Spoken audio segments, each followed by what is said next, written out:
Story 1. I am disabled and have been officially registered as such with my local county.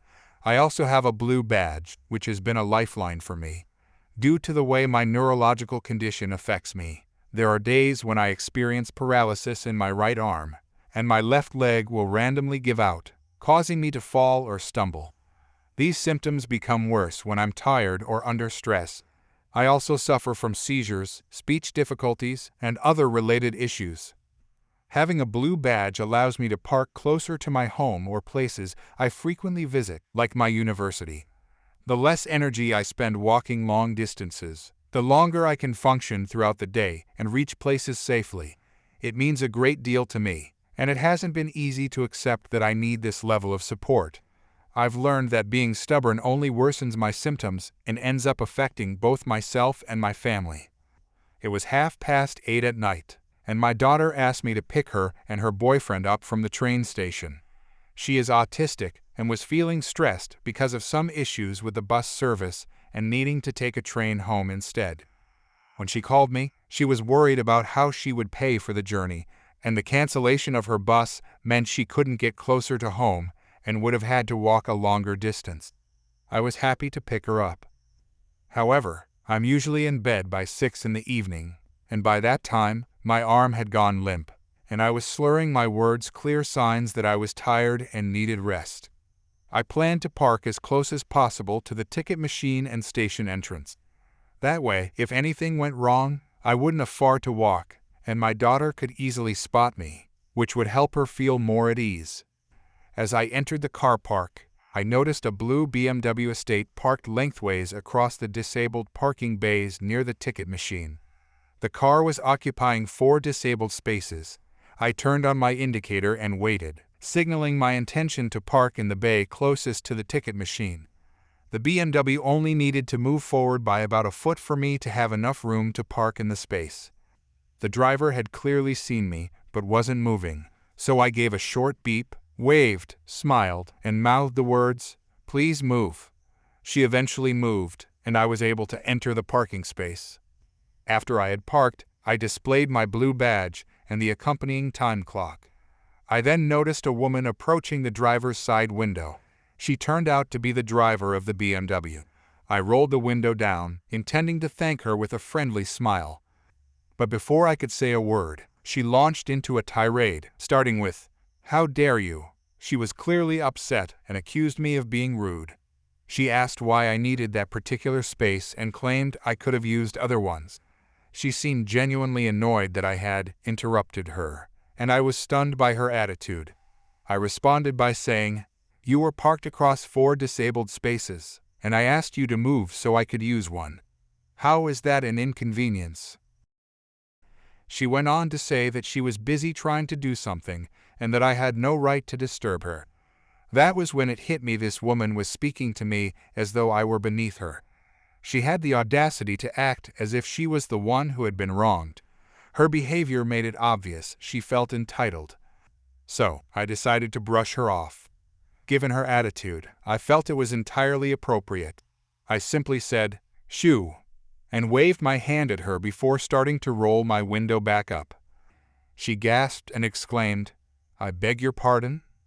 I calmly replied, "You heard me, shoo," repeating the same hand gesture.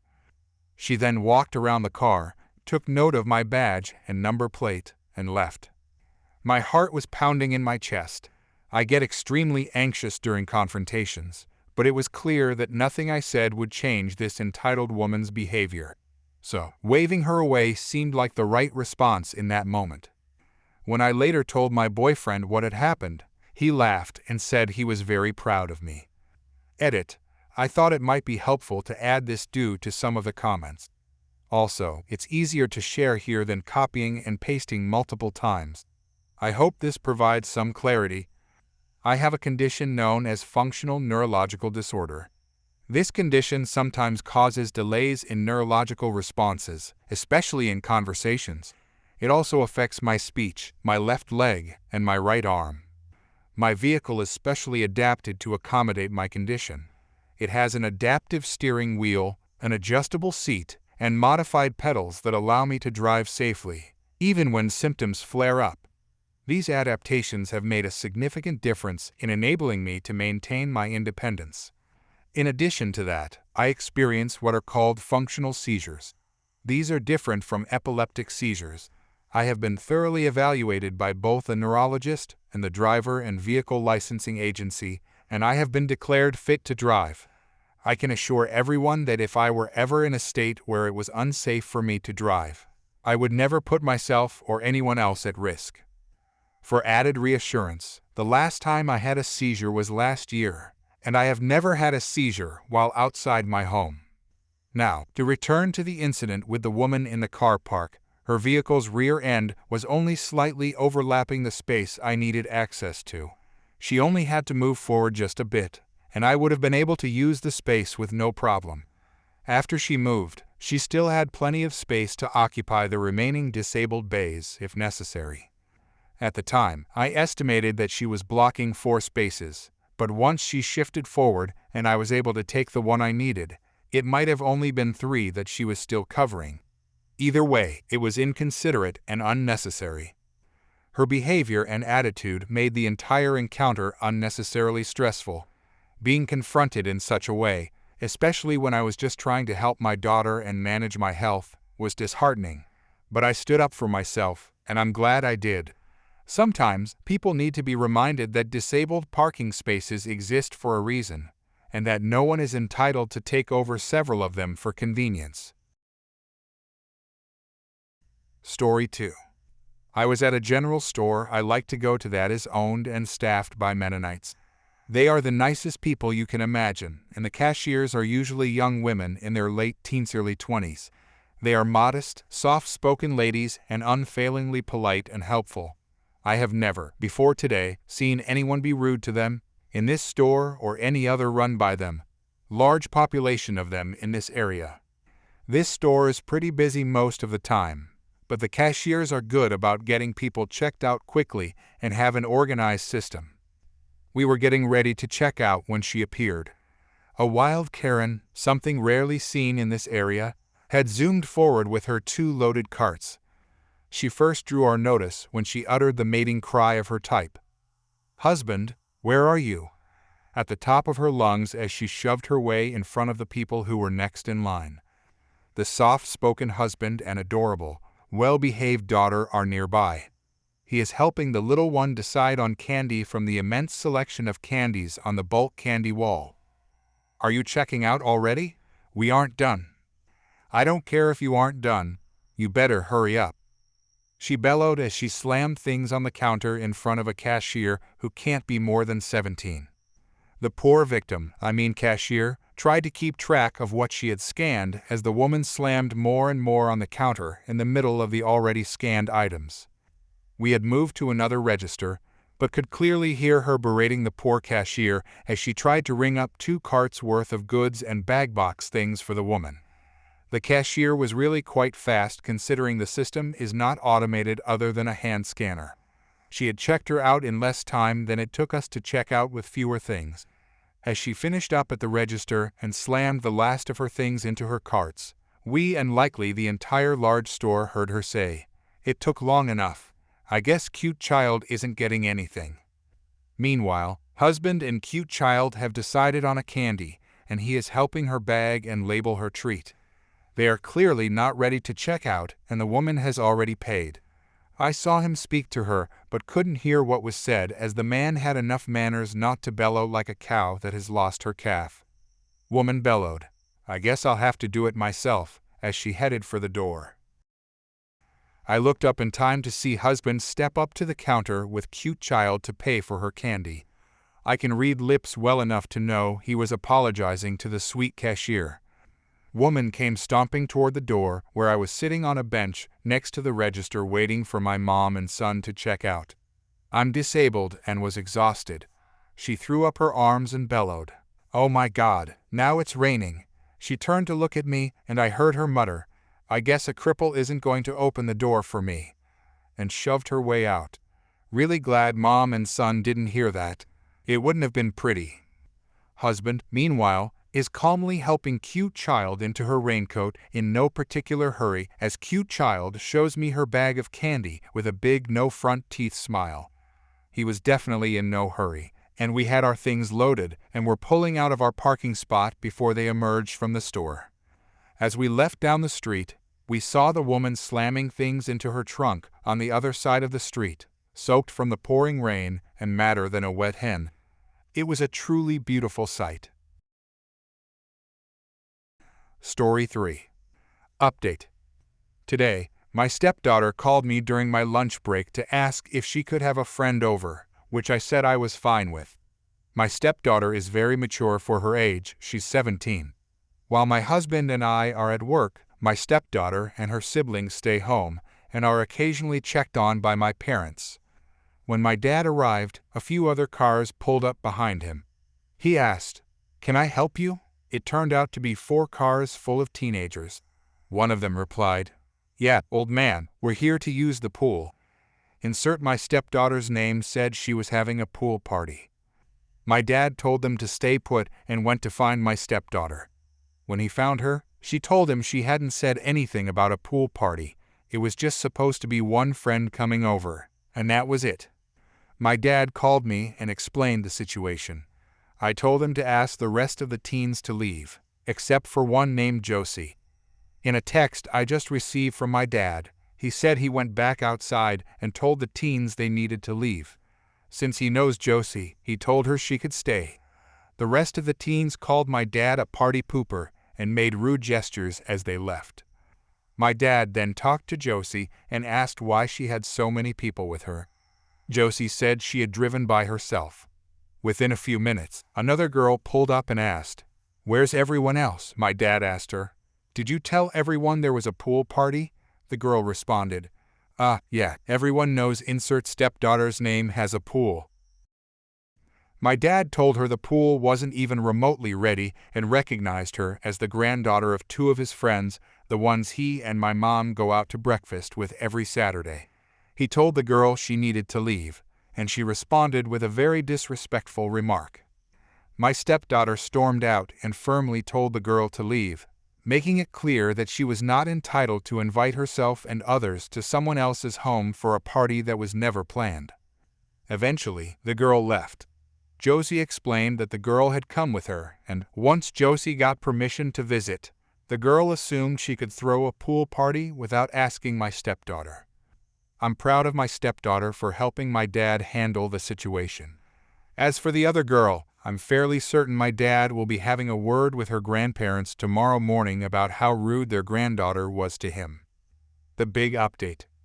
My parents stopped by to say they had spoken with the girl's grandparents during their usual Saturday breakfast with friends. They are good friends with the girl's grandparents. My father asked them what made their granddaughter think she had the right to lie about his step-granddaughter hosting a pool party. The girl's grandfather responded, "She's been having a very stressful year due to her parents' separation. Without both parents being present in her life at the same time, she's been acting out more to get attention and stir up trouble wherever she goes. Recently, she's gotten into trouble for shoplifting, getting gas at stations where attendants pump it for you, and then driving off without paying. And there's more. Each time she's confronted, she claims she's entitled." His wife added, "Her father was never like this, but her behavior lately has been completely out of line. She's been warned several times by both her parents to stop acting like she's entitled and to quit creating problems where there aren't any. They both said her parents are doing their best to reassure her that even though they're heading for divorce, she is still loved just as much. Unfortunately, she doesn't seem to be listening. My father told his friend, if she tries to harass or alienate my step-grandchildren again, I'll be getting law enforcement involved. Honestly, I'm surprised she hasn't faced legal consequences already." Story 4. Some context: I was 11 years old when this happened, and my mom was about 8 months pregnant with my little brother. Her live-in boyfriend was a massive disappointment and often took his frustration out on me. However, he thought I was at my grandmother Mima's house, since my mom's dietary changes during pregnancy had been causing me some health problems. I was actually over helping my mom with housework and had been playing games for about an hour at the time of the incident. So, the man came home at about 8 or 9 in the evening, and he was already in a foul mood for some unknown reason. My mom went to check on him and asked him to stop shouting because the last time he yelled like that, the neighbors came over due to the noise. She didn't want to have to explain that again. Honestly, I didn't blame her. She was pregnant, her feet hurt, and she had just been in the hospital for kidney stones 3 days before this happened. She was exhausted and frustrated. Apparently, he decided to turn his anger on her and started yelling all sorts of harsh words at my mom.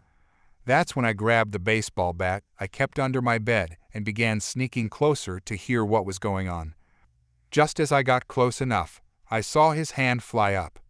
I had seen that gesture before he was about to strike my pregnant mother. My immediate reaction was to swing that bat into his leg as hard as I could. When he went down, I hit him 3 or 4 more times, using all my strength. And even though I was just a child, I wasn't weak. I knew to aim for his knees, and, apparently, his wrist too, since I struck his left wrist at one point. My mother quickly called both my grandmother Mima and emergency services. This resulted in a police car and an ambulance arriving at our house. The officers asked what had happened while they were loading him into the ambulance. He tried to claim that I had assaulted him without any reason. That's when Mima stepped in and came to my defense. She pointed out, first of all, that I had never hit anyone without being hit first. Secondly, she noted that he and my mom were always arguing. She even told the officers they could confirm that with the neighbors, who later verified everything she said. When the police asked why I hit him so hard that it clearly broke at least one of his knees, I simply told them. He could hit me and I'd probably hide, since he's bigger than me. But he was going to hit my mom, and she's almost ready to have a baby. I didn't want the baby to get hurt, so I hurt him first and made sure he wouldn't do it again. My mom agreed to press charges against him for assault, child endangerment, and child abuse. The officers were also informed about how he verbally, mentally, and emotionally mistreated me, and Mima had at least one voice recording as proof of his past behavior. I didn't attend the court cases because I was a child, and everyone involved agreed not to bring the children in unless absolutely necessary. Fortunately, it wasn't, since Mima had solid evidence of his abuse. Later on, I found out that he was granted only weekend visitation rights, but even those were at my mom's discretion. He was also ordered to pay child support. A few years later, he got himself arrested for another issue, and as a result, the court revoked all his visitation rights. So, in the end, he completely lost access to the only child he ever had. To this day, nothing has been more satisfying than knowing that this man who believed he could get away with being an abusive bully no longer has the right to see his child.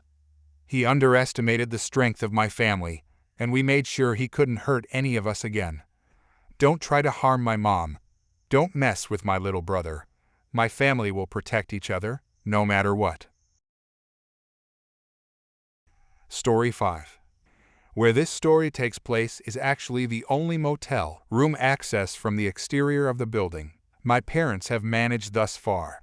It's pretty old, and a lot of things have to be manually done or switched on or off. So it was a Friday and early evening. I was heading down to the opposite side of the hotel to turn on the exterior lights, the electronic sign, parking lot lights, etc. This motel didn't have all doors with electronic locks, so the door I had to get through was an actual lock and key. So I'm walking down past all the rooms when a door behind me opens. I keep walking, barely throwing a glance over my shoulder. I eventually make it towards the end and am just about to pull out the key when I hear rapid footsteps. I turn around, stopping another wild Karen in her tracks. Alright, she didn't really look like a Karen, but I had been in the lobby when she checked in, and yeah, no doubt about it. For a second, she actually hesitates to talk, almost fooling me into thinking, oh great spaghetti monster, was I wrong about her? Ha, nope. Karen begins to berate me for not being behind the desk and getting her food. What the hell? It's a motel. Where does she think she is? Lay expensive hotel. I tell her, in a mocking way, since I honestly gave zero damn about what she thought. Oh sure, let me just snap my fingers and conjure food from the non-existent kitchen, Your Highness. She did not like that. I was sure she would start yelling at me for mocking her, but nope. You're a witch. Once more, I ask, what the hell? This just took a turn that made me long for a big stick to smack her upside the head with, because something was obviously just rolling around up there. Maybe if I smacked her hard enough, I could make her qualify to be shipped up to the loony bin or the funny farm. I start laughing in her face, mostly from my own thoughts. Her face starts to turn this shade of red that makes me laugh even harder, because it makes her look like the tomato from VeggieTales in a blonde wig. Why are you laughing? I'm the manager's wife and I can fire you. Still laughing, I'm bent over trying to breathe properly with tears streaming down my face from laughing so hard. That makes me start snorting from breathing in and out at the same time. I know that's total nonsense. I wrote in my first post about my parents, right? My parents are the collective manager here. She has no idea. I eventually take a deep breath, clench my nails into my palms, and look this Karen straight in the eyes. You'd fire your own daughter, Mom. I later told my mother about this, and she kind of found it insulting that I'd say that my mom is so much better looking according to my father. Insert gagging noises. Karen looks so dumbfounded by what I'd said that I have to actually turn my head towards the side completely so she's out of my line of vision, so I don't start my laughing fit again. She huffs angrily and walks away. I turn on the lights and think that's the end of it. Nope. The morning shift typically has to clean up breakfast, and since I was helping my dad, who at the time was suffering from something unknown in his legs that made it painful to walk, I was the one that was cleaning up breakfast. It's from 6 to 9, and it was about 15 minutes from 10. I was just wiping down the counter now. Nothing was left from breakfast on the counter, except for coffee for guests. I go into the back office and start washing dishes, which means that my dad has to keep his ear out for the door chime to go off, signaling that someone has come in. I am in the middle of washing dishes when I hear yelling coming from the front. I'm greatly concerned for my dad and rush towards the office, grabbing my phone from the desk in case I had to call 911. I didn't. Lo and behold, Karen had arrived. She was yelling at my dad about how there was no breakfast set out, how he was a shitty employee, and how she knew the manager. Yeah, well, she did. She was talking to him after all. My dad kept trying to explain breakfast hours were over, and they were under no obligation to keep it open for her, even pointing to the sign right behind his head that stated the hours too. Karen was not having it. She saw me as soon as I walked in. And your employee cursed me last night when I was simply asking for directions. No, she didn't say cursed at me. I have to do the whole nails in palm trick to not start laughing at the memory, because I would no doubt get in trouble for that. My dad turns to me and gives me this questioning look. I shake my head and shrug. Ma'am, she's not an...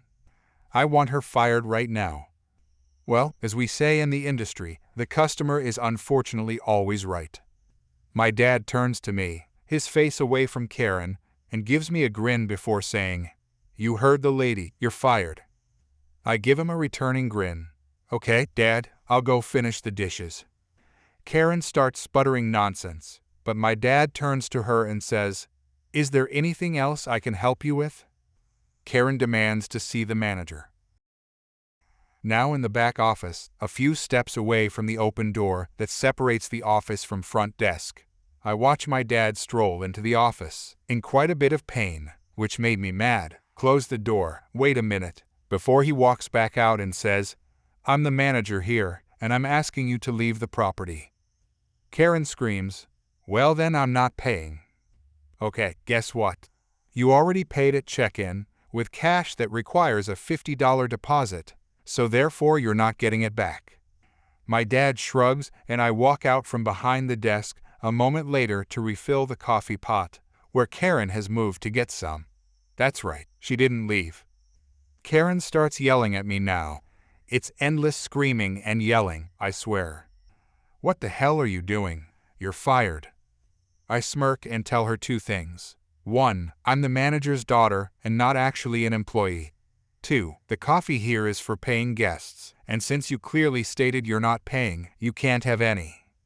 The coffee was out anyways, so she couldn't get any even if she tried. Karen, now understanding why I had called her mom the previous night, storms off. I don't see her again for the rest of the weekend.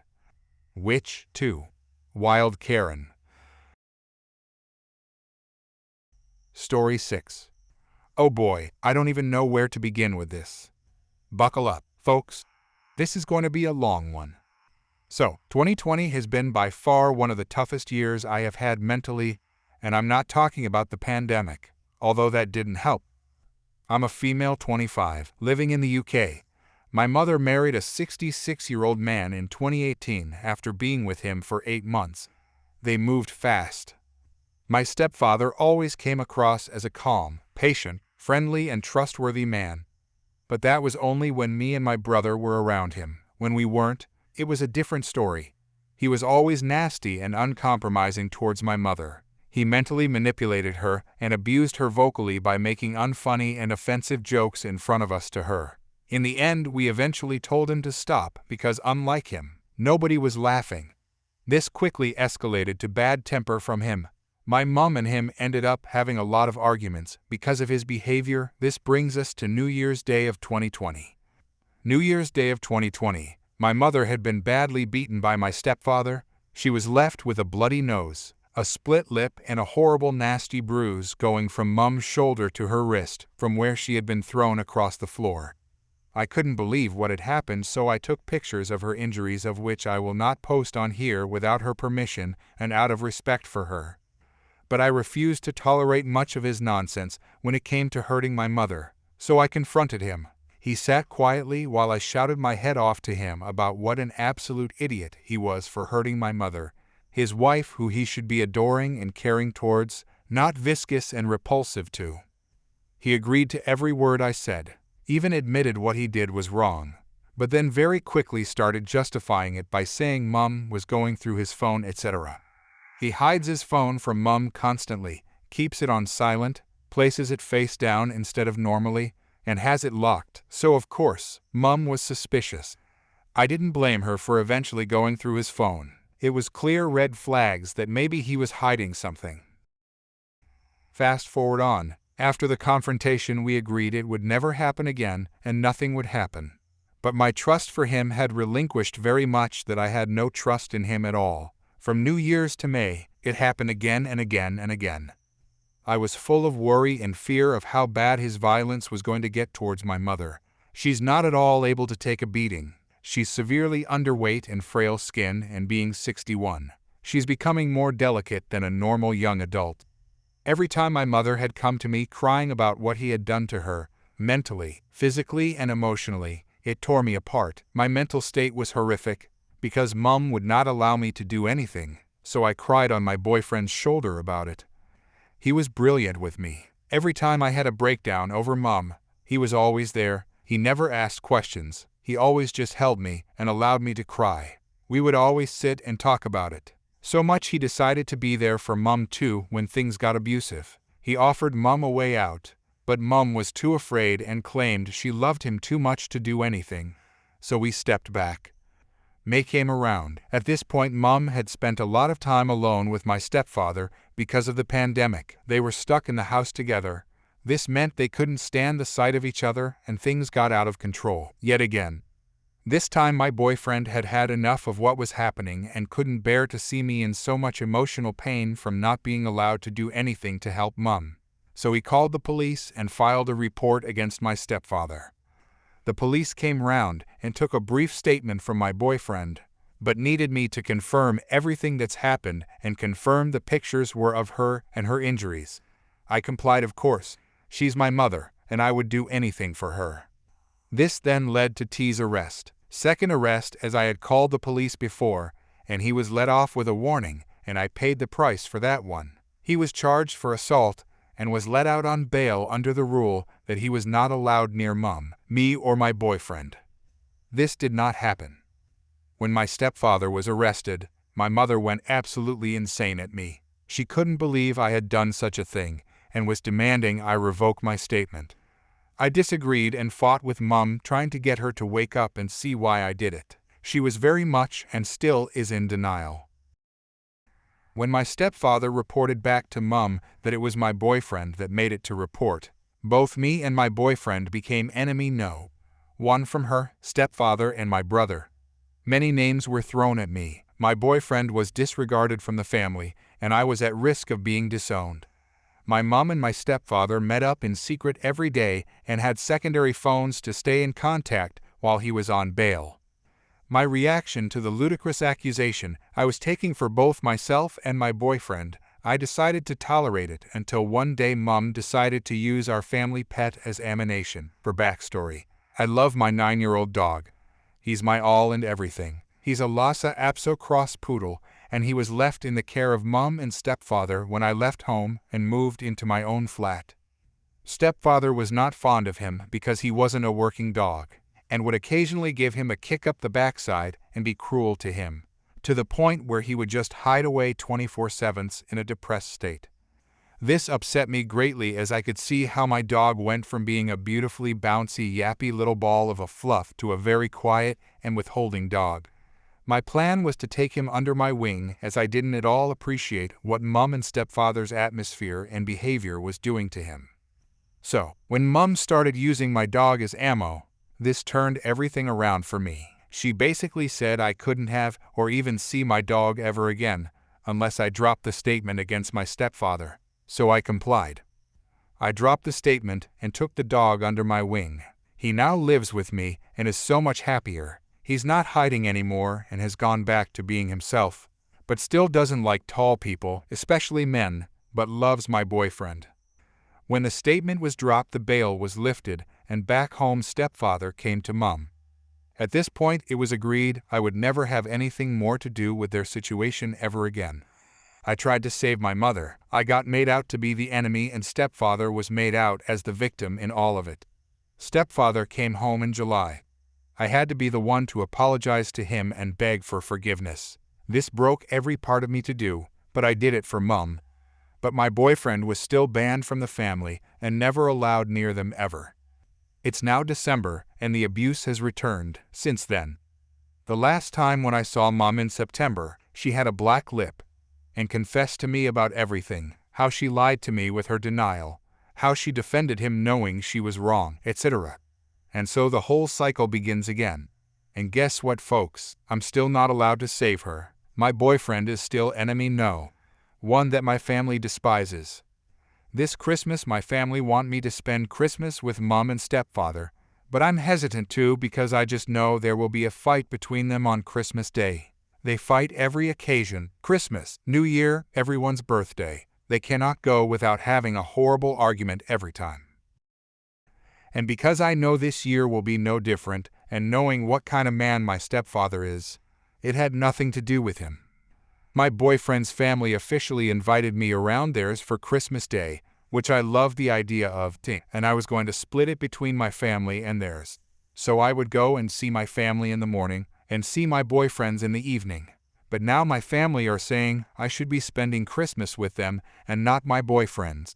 In their words, screw your boyfriend's family.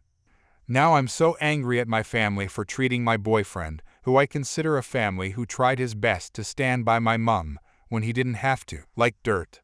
Yet stepfather is welcomed with wide arms despite him hitting my mum.